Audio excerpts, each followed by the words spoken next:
action. Okay.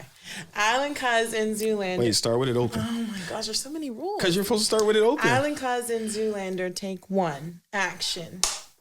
Thank you very much. Now get that to me before you hurt yourself. All right, let me see. I never claimed to be a pro. Okay, it's cool. It's cool. All things in time. I'll teach you. Yo, what do they call me? They call me Devin Zoolander. What's good for the goose is good for the gander. Yeah, they call me Devin Zoolander. What's good for the goose is good for the gander. And I look good on camera. You know I look good on camera. Now let's do this the right way, because I have some nerves. I'm just like here, and I'm with cool people, and I just want to be on point. Mom, I just want to make you proud. You're still here and everything, but I still want to make you proud. Which makes sense because you're still here and stuff. So let me see something real quick. How can we attack this? Okay. Okay, here we go. Yeah.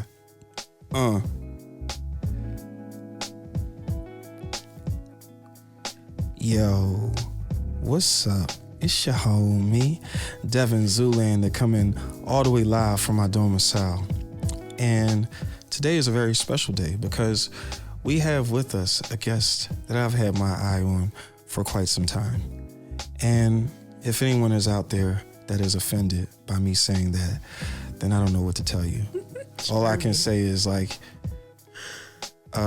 better check your girl because she hot, fam. And I'm pretty sure she a Dev fan. You know what I'm saying?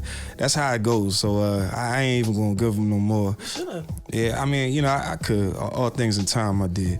But yeah, it's Devin Zoolander.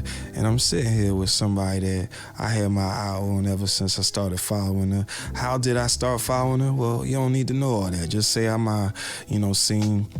maybe seen you on the people that you know, and I like the way you flow, and I like the way your hair looks. It looks so good, and you look like you like to read a lot of books, and you got a lot to say, while you throwing back the deuce, and me and you should probably watch a movie, if you're. Actually, I was about to say a word that's disrespectful to women, so I'm gonna just keep on swimming and keep it PG. The beat stop. But I'm going to run it back because I could do that. It's hip-hop. One more time, my brother. Okay, yo, what's up? It's your homie, Devin Zoolander, coming all the way live from Studio 9, and I'm in such a good mood right now. Why? Because I finally got the guest of my dreams. She is now over here rocking on my team. She over here, she lighting up the scene. Looking good, smelling good. I wish I would.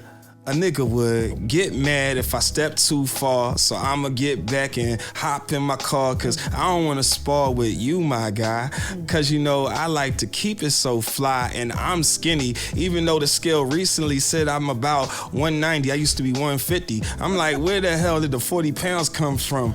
I don't know, but I guess I'm just around some people that like to eat, and I eat too, but my arms, I'm skinny, and I'm like, where's the meat, dude? Like, where's the meat on my bones? I don't know, but I see this girl over here, she got me on a Love Jones, like Darius. Every time I'm rhyming, it's like you check my apparatus and I'm saying things that don't quite make sense. It's cool because this whole beat is a little intense. Yup, me and you can light the incense.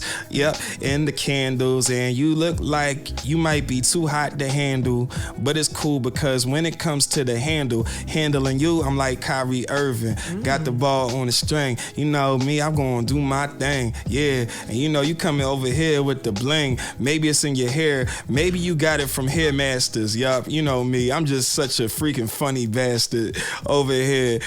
Just talking. So it's cool, charming. man. You are just talking. All right. Such an intro. I've Well, never yeah. gotten introduced like that before, ever. So, Well, first time for everything. well, then let's clap it up for me breaking your let's clap it up for me breaking your first time into being introed in a way that will make you feel special, because even though I don't know you that well, you could be a special person that I know. Yeah. All right. Yeah. So yeah, just clap it up for the homie. You know what I'm saying? You over here. And you know what we doing over here? We staying out of trouble. Always on double. Yeah. You know what I'm saying? I like that.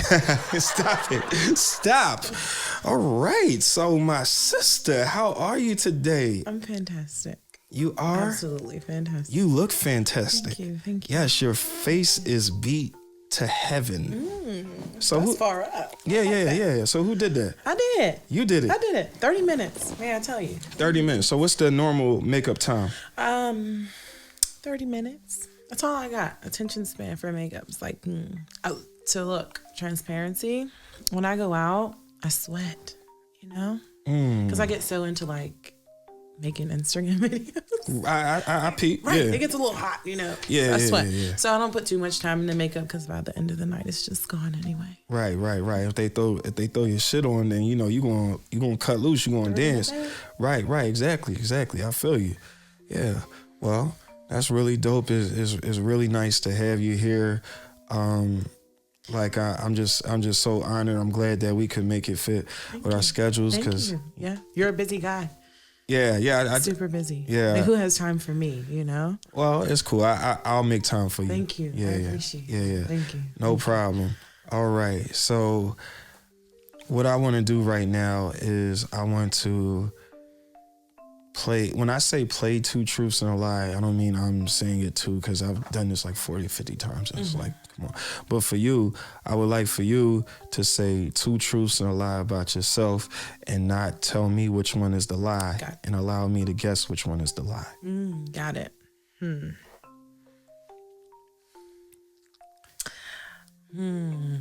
Wait, hold on, because you're doing a lot of Thinking. Yeah, you're doing a lot of thinking. Let me wait. I mean, I don't know if I got what it takes to, rock the mic right or anything like that. Let me see. I don't. Yeah, well. Anyway, is this it? Okay. Oh. So we're gonna allow this to play for a little bit. We're gonna let you get together, sister. Got it. I'm gonna turn it up a little bit so my people out there, we can feel this. You know what I'm saying? We going through right now.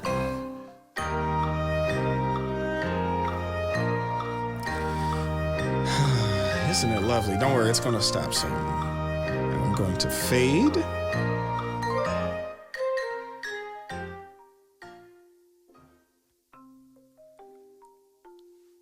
Okay. My favorite color is purple. My favorite rapper is Drake. And I like to swim. Okay. I believe the lie is that I don't think your favorite rapper is really Drake. No, that one was true. Okay, so Drake is your favorite rapper. You like to swim. Your favorite color is purple. Okay, so I'm going to say that your favorite color isn't purple. That is correct. Okay. My favorite color is orange. I just did that because the thing is orange. Thank you. No problem. So your favorite color is orange. Okay, and you do like to swim. I do. Okay, when was the last time you went swimming? Wow, that's such a good question. It's been a while, honestly. I mean, we live in Pittsburgh, so it's not like, But it's been a while. It's been a while, yeah. That's cool. Well, hopefully, you're either planning a vacation somewhere where you can swim soon, or when it gets warm again and you're able to, wherever you go to the beach, you're able to enjoy that. Yeah, thanks. Yeah. I'm going to go somewhere for my birthday for sure. When is your birthday? January 6th. January 6th. Okay, what zodiac sign is that? I'm almost ashamed to say, given one of the recent current events, but I'm a Capricorn. Okay, Capricorn. Okay. Capricorn, yeah, I am. Okay, tell me something about the Capricorn, because I don't really know. I can tell you what they say. Okay, what did they say about y'all? They say Capricorns are headstrong, really like work motivated, which is a little bit true about me. Okay. Just a little bit. Yeah. I like to rest, and I'm not ashamed of that. Okay. What else do they say? Capricorns are like not super loving. I don't know. You hear very like a few different things. So, I'm not like super into the zodiacs. Like, I mean, I get it. And I believe that like in the world, the way that people were born means something, like age and time. And like, I believe that, but like, I'm not like huge on it. Got you. All right. But What's your sign? I'm a Cancer. So I'm a Cancer, and you were saying that you dated a Cancer before? I have dated a Cancer. How was that? Everything that they said about being a Cancer was true. And this guy was.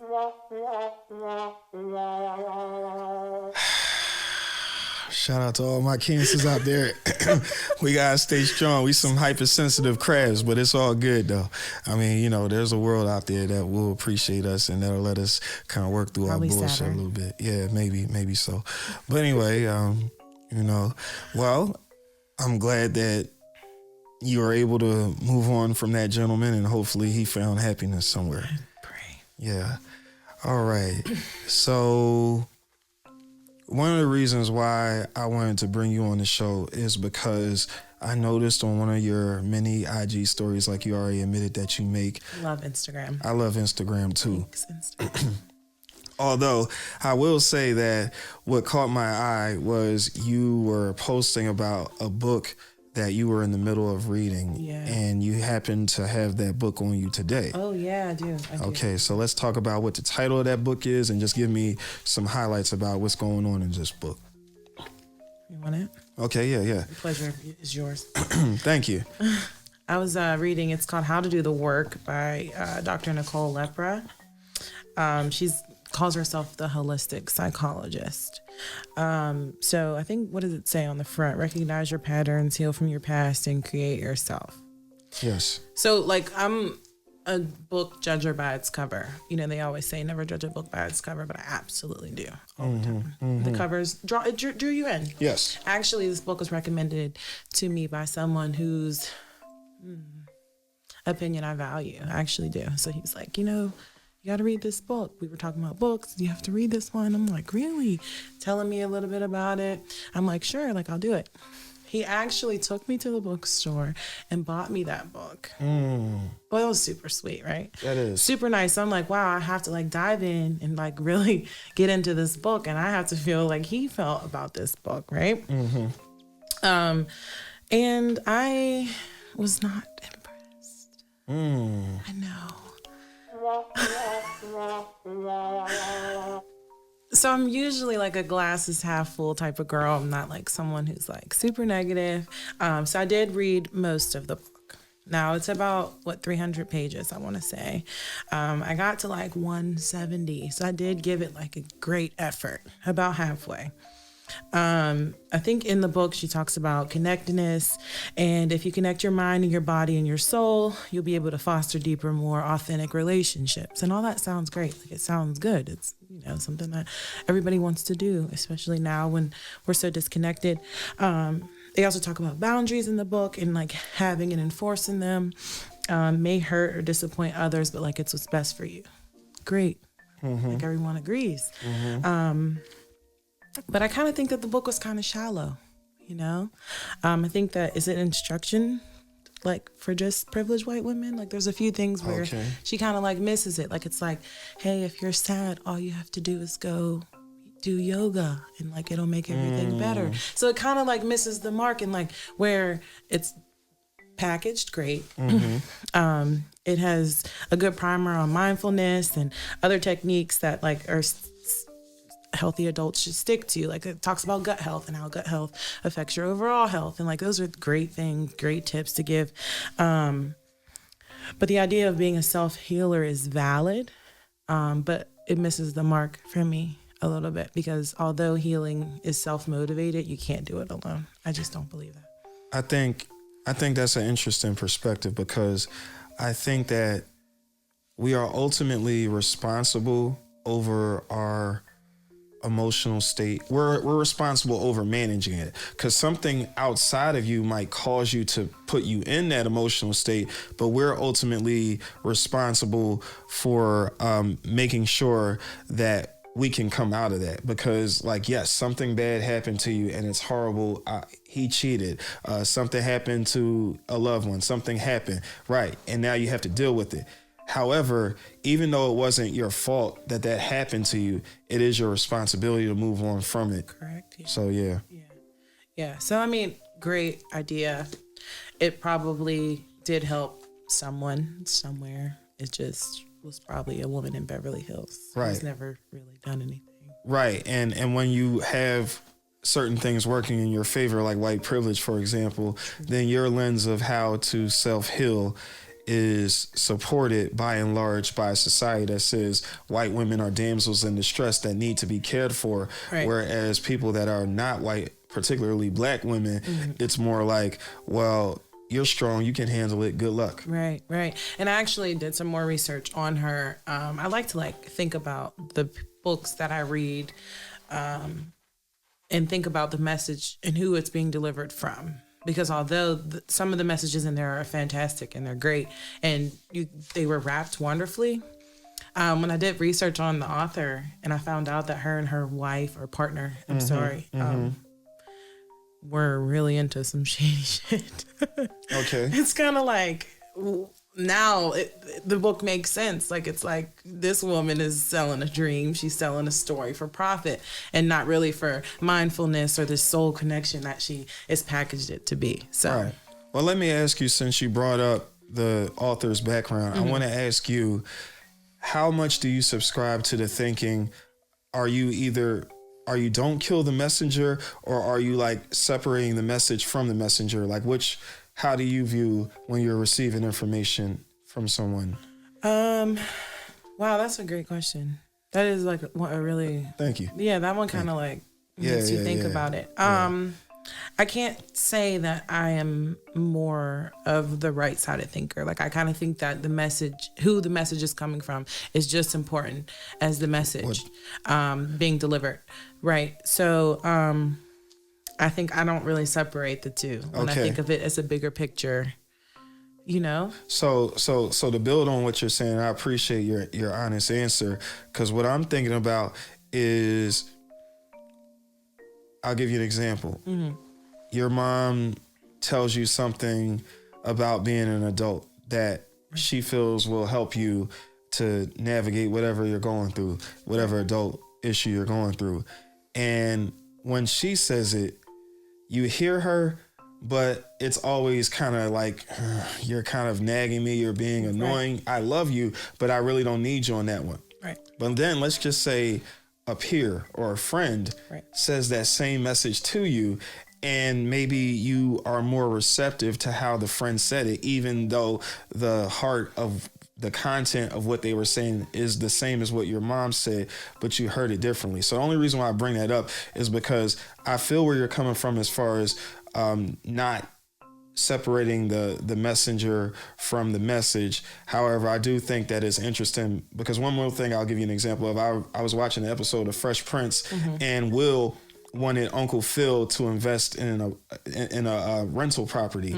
And when he did this whole prospectus and elaborate scheme, but him and Jazz, they were wearing like Rastafarian wigs, and they had music, like Caribbean music, talking about how you can be in the Bahamas, we're about to get rich off this. And he laid it down on Uncle Phil's desk. Uncle Phil didn't give it any never mind. He just was like, all right, I'm looking, thanks. Then he put the same plan on the dining room table, and he said it's from Carlton, not from Will. And because Carlton has a perception for taking things more seriously, being more academic than Will, then Uncle Phil read that same proposal and he said, oh, this is great. Sorry, Will. And then he said, wait a minute, this is my proposal. So I guess I say all that to say, I would be interested to hear more about, is there ever a downside to not separating the messenger from the message? Yeah. Yeah. I mean, there's ups and downs. I think my profession is like a great example of one, like I'm just a nurse. Like, I'm just a nurse. Not just a nurse. But my job is to deliver and advocate messages, in a sense, to patients. Like, a doctor will come in the room and give them a diagnosis and use big words, great big words, and it goes in one ear and out the other. So my job as a nurse is to deliver that same message in words that they can understand, or teach them what they mean. You know what I mean? So in doing that, in order to get people to take you seriously or to believe you kind of have to build a rapport, you know? And those things are very important. Like if I just walk in a room and like, hey, you know, use big words that you don't understand or things, like I think that everything that we experience is not just one-sided. Like it's not just about who's delivering the message. It's about how they look and how they sound and what the weather was like that day when you got the message. You know, like all those things come into play when you think about messages that we receive, whether it's news, you know, or life events. Like I think all of that stuff is like everything just comes into play for that. I hear you, and I think an awful lot about the news and how the way we can manipulate information and research. Okay, hold on real quick. We're going to restart this camera. Let me mute real quick.